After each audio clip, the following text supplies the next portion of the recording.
বার্ধক্য আসার আগে তুমি যৌবনকে সুযোগ মনে করো, সম্পদ মনে করো। সেদিন আসার আগে তুমি সাবধান হও, যেদিন মানুষ স্মরণ করবে, হাই আগে যদি আমি নেক আমল করে আসতাম কতই না ভালো হতো, করলামটা কি। প্রথমটা হলো কি, তোমার বার্ধক্য আসার আগে তুমি যৌবনকে সুযোগ মনে করো, সম্পদ মনে করো। আল্লাহ বলছেন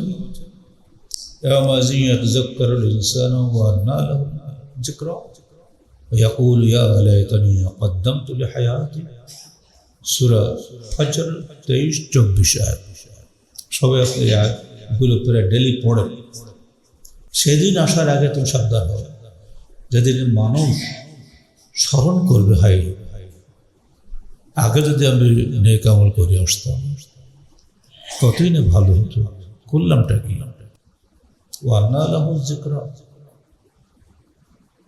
এখন ওই চিন্তা করে লাভ কি? যে কোনো সময় মৃত্যু এসে যেতে পারে। আর দুনিয়াবি মৃত্যু হলো জেলখানায় যাওয়া। একটু আগে আপনি খুব ভালো ছিলেন, হঠাৎ রাত 1:30টার সময় সে পুলিশ আপনাকে ধরে নিয়ে চলে গেল, সোজা কারাগার। যা,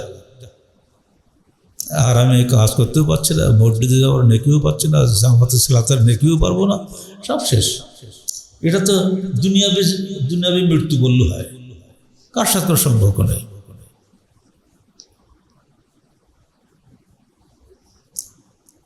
আর একেবারে শেষ ফলে তার কোনো নিঃশ্বাসের তো কোনো বিশ্বাস নেই।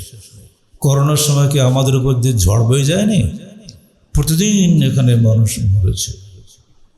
করোনার সময় আমরা সম্পাদককে লিখেছিলাম, আল্লাহ একটি শ্বাস দাও। একটা নিঃশ্বাস যে কি মূল্য করোনার সময় মানুষ টের পেয়েছে। আল্লাহ দেখিয়ে দিলেন, তোমার যে নিঃশ্বাস চলছে এটাকে গুরুত্বপূর্ণ মনে করো। এই নিঃশ্বাস যে কোনো সময় বন্ধ হয়ে যাবে।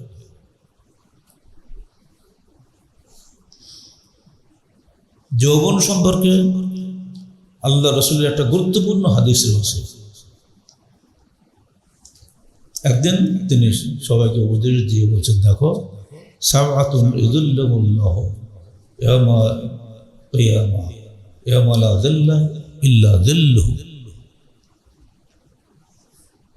সেখানে যে তিনি এক স্থানে বললেন, ও শাবুন নাশা ফি ইবাদাতিল্লাহ, ওই যুবক আল্লাহর ইবাদতে যার যৌবন বৃদ্ধি পেয়েছে, যৌবনকালের যে যুবক আল্লাহর ইবাদত করেছে তার গুরুত্ব অত্যন্ত বেশি। কিয়ামতের দিন যে 7 শ্রেণীর লোক আল্লাহর আরশের নিচে ছায়া পাবেন, তাদের মধ্যে এক শ্রেণী হচ্ছে ওই যুবক যারা যৌবনকালকে কাজে লাগিয়েছে, যৌবনকালে পথভ্রষ্ট হয়নি। সাবধান থেকে মাদ্রাসার বড় ছাত্ররা,